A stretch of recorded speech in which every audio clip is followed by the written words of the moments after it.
अस्सलाम वालेकुम दोस्तों, मैंने अपने करियर में ऐसे दिन भी देखे हैं पाकिस्तान के अंदर क्रिकेट नहीं होती थी। पाकिस्तान अपनी होम सीरीज भी बाहर खेलता था और अगर पाकिस्तान मैच हारता था ना, कज़ाफ़ी स्टेडियम के बाहर प्रोटेस्ट होता था। लाहौर, कराची, मुख्तलिफ जगहों के अंदर प्रोटेस्ट होते थे। क्रिकेट फैंस गुस्से में आके प्रोटेस्ट करते थे, पाकिस्तान हार गया। मैं ये नहीं कह रहा कि हमारा बहुत ही कुछ सुनहरी दौर रहा है, बट ऐसी हार के ऊपर तो बहुत गुस्सा आता था फैंस को। मुझे ये भी याद है कि जब पाकिस्तानी किसी क्रिकेटर को ड्रॉप किया जाता था, तब भी फैंस आके प्रोटेस्ट करते थे। मैंने शोएब अख्तर और शाहिद खान अफरीदी को जब कप्तानी से हटाया था, तब प्रोटेस्ट देखा है। शोएब अख्तर को भी कुछ टाइम पीरियड के लिए बैन लगा था, तब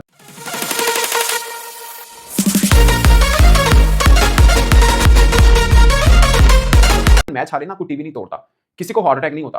पहले होता था ना, ड्रामेबाजी दिखती थी हमें कि लोग गुस्से में टीवी तोड़ देते हैं और पता नहीं क्या कुछ कर लेते हैं। सो अब ऐसा कुछ नहीं होता।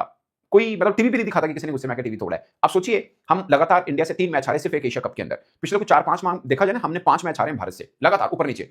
और चैंपियंस ट्रॉफी का देख लें, 3 एशिया कप, फिर आगे टी20 वर्ल्ड कप। लगातार हम कुछ टाइम पीरियड के अंदर ही भारत से 5 लगातार मैच हारे हैं। तो कहीं पे वो पहले तो कंपेन भी चलती थी कि पाकिस्तान के टीवी टूटेंगे और ये होगा वो होगा। अब कोई टीवी नहीं तोड़ता है, ना कोई गुस्सा करता है, ना कोई प्रोटेस्ट करता है। और ये पाकिस्तान क्रिकेट के लिए अच्छा नहीं है, मैं ये कहूंगा, क्योंकि जब आपसे कोई उम्मीद लगाता है, तब उसका दिल भी टूटता है, तब टीवी भी टूटता है। जब सबको पता हो कि यार टीवी को तोड़ना है ना, कर देना है, तो ये समझिए कि ना लास्ट नेल इन द कफन है। इससे भर के और कुछ नहीं हो सकता कि आप ऐसा देश 28-30 करोड़ जितनी भी आबादी है हमारी, एक ही खेल खेला जाता है। अगर उसकी सिचुएशन ऐसी आ पहुंची है, तो बस फिर अब क्या कहा जा सकता है। माइक हैसन की मैंने प्रेस कॉन्फ्रेंस देखी, उन्होंने शदाब के ऊपर एक जवाब दिया।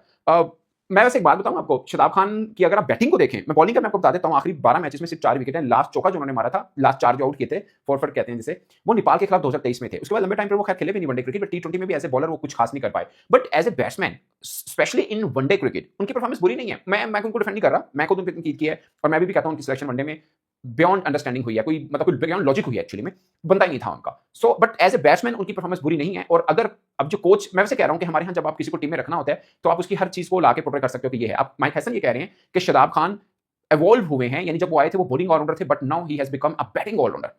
ये कोच कह रहे हैं कि मैंने उनको 5वें 6ठे नंबर पे या डिफरेंट चीजों के ऊपर अपने जहन में बना के रखा है, डिपेंड्स ऑन द सिचुएशन कि शदाब को कहां पे बैटिंग करानी है। बट वो अब बैटिंग ऑलराउंडर है, उसकी प्राइम रिस्पांसिबिलिटी बैटिंग होगी, यानी उनको रन करने होंगे। प्लस शदाब खान, सलमान अली आगा और मां सदाकत, और फॉर एग्जांपल अगर मां सदाकत नहीं और सैम अयूब फिट होकर आ जाते तो सैम अयूब, ये सबने मिलकर 10 ओवर का कोटा पूरा करना है, यानी 5th बॉल का कोटा इन्होंने पूरा करना है। अकेले शदाब खान ने 10 ओवर नहीं कराने, इनके साथ बाकी भी जो पार्ट टाइम बॉलर या ऑलराउंडर कह लें, जो भी कह लें, उन्होंने मिलकर 10 ओवर कराने। बाकी शदाब खान की प्राइम रिस्पांसिबिलिटी होगी कि वो एज ए बैटिंग ऑलराउंडर खेलेंगे। ये माइक हैसन ने कहा है।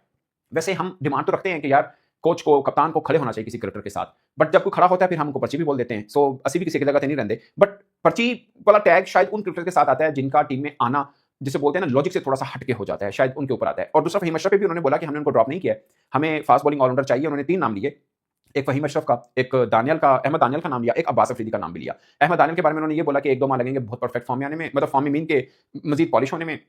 अब्बास अफरीदी को बहुत काम करना है, उनकी बॉलिंग के ऊपर कुछ काम है जो वो कर रहे हैं। और फहीम अशरफ को हमने इसलिए नहीं लिया कि हमें पता था यहाँ पे स्पिनर्स को ज्यादा खिलाने, फास्ट बॉलर को तो चांस बनता नहीं है, तो इसलिए हमने उनको लिया भी नहीं। अदरवाइज हम अपने स्क्वाड में फास्ट बॉलर ज्यादा रखते हैं। बाय द वे, मैं ना वो राशिद भाई की भी वीडियो देखा, मुझे सही लगा उनकी बात। उन्होंने बोला पाकिस्तान क्रिकेट का फार्मूला, उन्होंने बोला पाकिस्तान क्रिकेट का फार्मूला ये है, 2 तेरे 2 मेरे।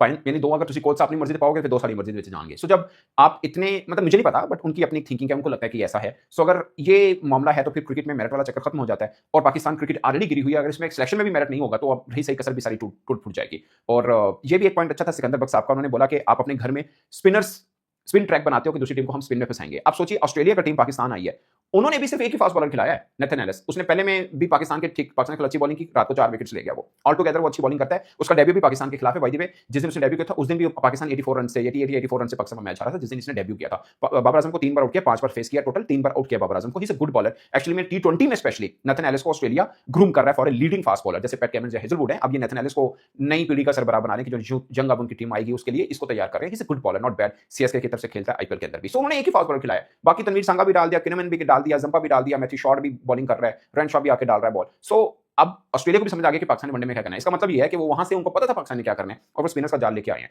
सो दूसरी टीम में, ये शायद सिकंदर साहब ने कहा था, उनकी बात ठीक है, दूसरी टीमों ने अब ये कर लिया है कि पाकिस्तान के हाँ खेलने जाना है तो स्पिनर लेके चले जाओ, जब पाकिस्तान आए तो थोड़ा सा तीखा जो है ना वो बना लो पिच। वो जैसे अभी इवन के बांग्लादेश ने भी ये फार्मूला निकाल लिया कि पाकिस्तान को पकड़ना है ना, थोड़ा स्पाइसी पिच बना दो, हल्का सा बाउंस और फास्ट पिच हो, ये फारिग है, क्योंकि घर में तो स्पिन ट्रैक के ऊपर खेलते हैं। बाय द वे, स्पिन में भी हमारी अथॉरिटी नहीं है। हमें टेस्ट के अंदर भी वेस्ट इंडीज 1-1 से ड्रॉ करके चला गया, हमें साउथ अफ्रीका भी 1-1 से ड्रॉ करके चला गया था, और वनडे में भी अब लोग समझना शुरू हो गए कि इनको अगर स्पिन ट्रैक है तो हमारे भी स्पिनर्स हैं। अब सोचिए, मैथ्यू शॉर्ट 3 आउट कर गया, उसके पूरे वनडे करियर में टोटल 2 विकेट हैं, वो एक ही मैच में 3 कर गया।